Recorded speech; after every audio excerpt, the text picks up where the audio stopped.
For everything good, there must be something bad. But in this video, we're talking about what was good with Star Wars Attack of the Clones. After the credits. Let's talk about it.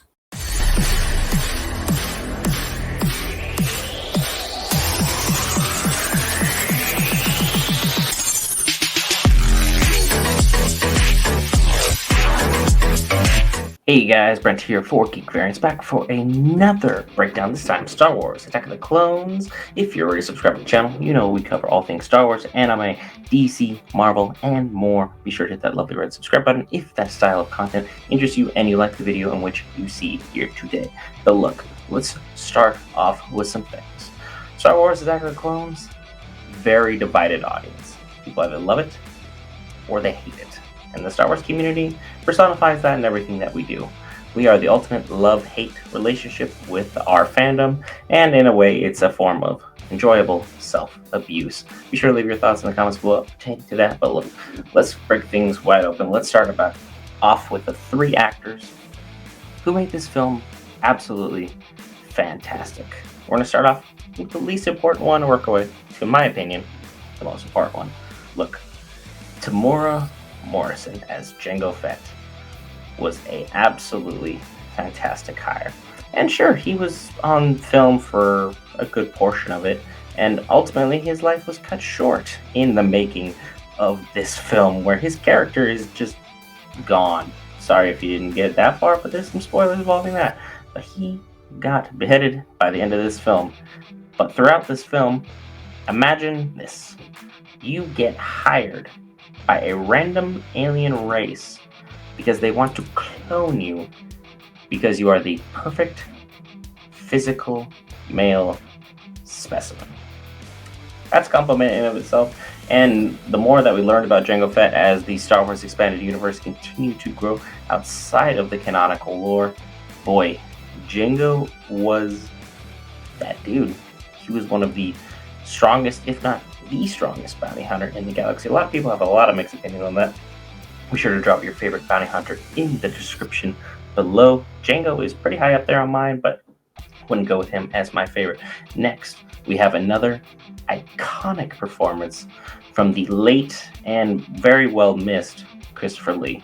His performance as Count Dooku was one of my first introductions to Christopher Lee as an actor, and that's terrible.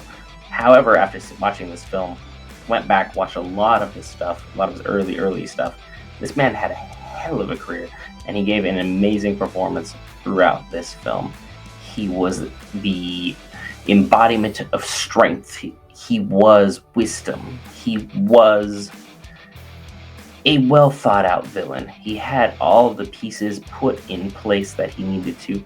He had everything placed exactly how it needed to. He was able to draw out his enemies the way he wants.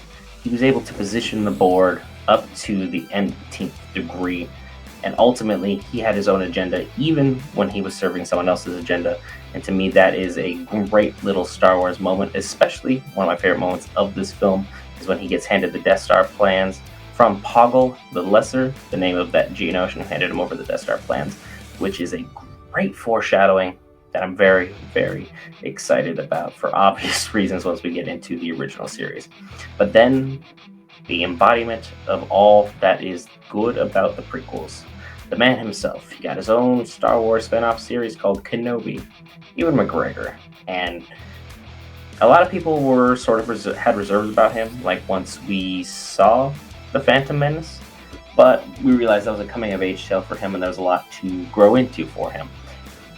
And boy, did he grow, and boy, did he shine.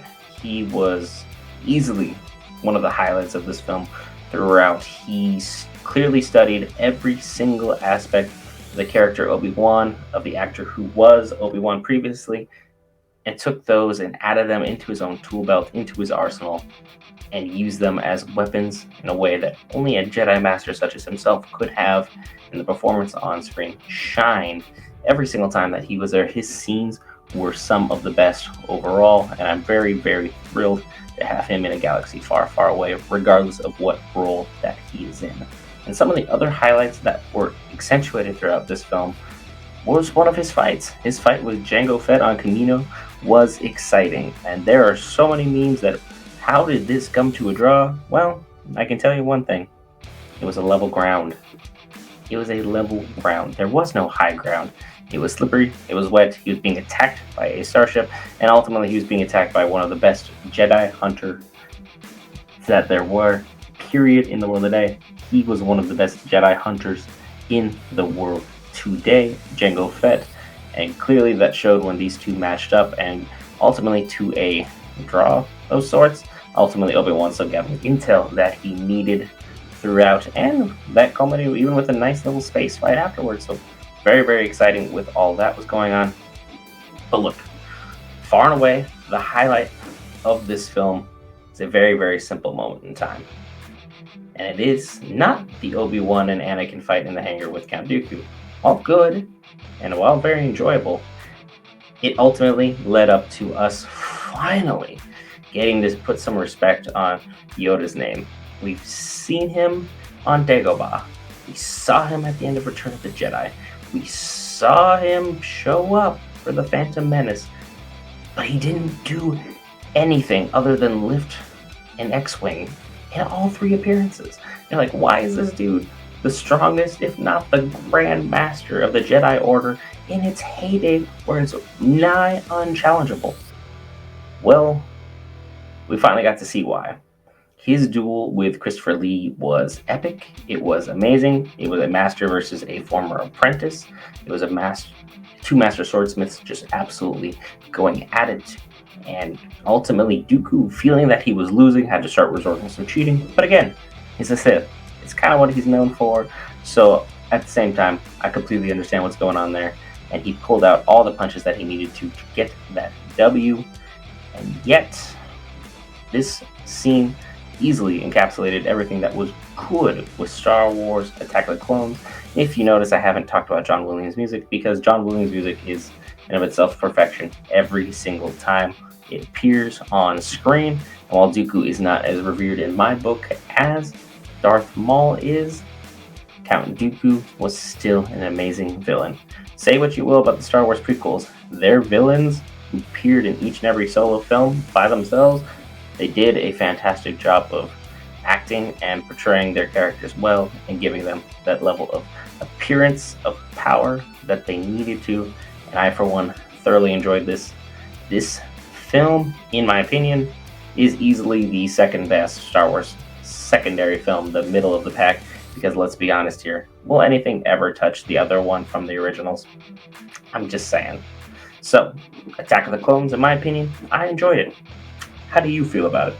Leave your thoughts in the comments below. I highlighted the actors that are Tamar Morrison, Christopher Lee, Ewan McGregor, the Yoda fight, Jango and Obi-Wan fight, as well as I will give a nice little shout out to the whole arena fight, which was absolute anarchy, but was something that we needed to see because it was the official start of Star Wars, The Clone Wars, which gave us another amazing series.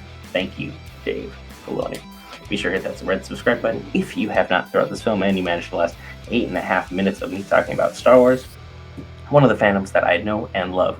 Next week, I will be on vacation, but I also have a video out for you guys because we at Geek Variants value you at Geek Variants where you can be your best Geek Variant.